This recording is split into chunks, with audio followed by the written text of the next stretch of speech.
a l'anterior manifestació. Això és molt important, aquest treball en equip dels 3 municipis, i això ha de tirar endavant perquè creiem que mai s'havia produït una història tan maca com aquesta, i és una de les maneres que podem tenir tots plegats de lluitar pel territori. Ara ho estem fent per al tema del circuit de càrting internacional que ens volen imposar aquí a Llinars del Vallès, però que afectarà a tots 3 municipis, però segurament sempre hi haurà algun professional o no professional de la política que tindrà idees brillants i que ens anirà imposant altres coses. Vull dir que sempre hi ha sorpreses d'aquestes, i per tant la ciutadania hem d'estar preparats pel futur. I una mica la plataforma Stop Karting està treballant pel present, però també està treballant pel futur, perquè així ha de ser.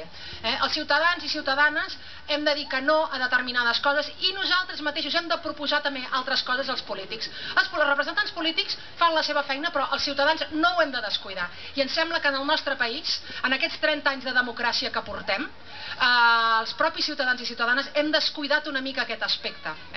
Hem delegat el nostre vot cada 4 anys a determinades persones, i aleshores hem fet una feina determinada, però el complement ha faltat, que som nosaltres els que sabem el que volem també en el territori, i volem viure i volem el futur. I per això estem aquí, perquè és una petita llavor que, diguem-ne, que ha d'anar creixent. Aleshores, per això hem fet aquesta segona convocatòria.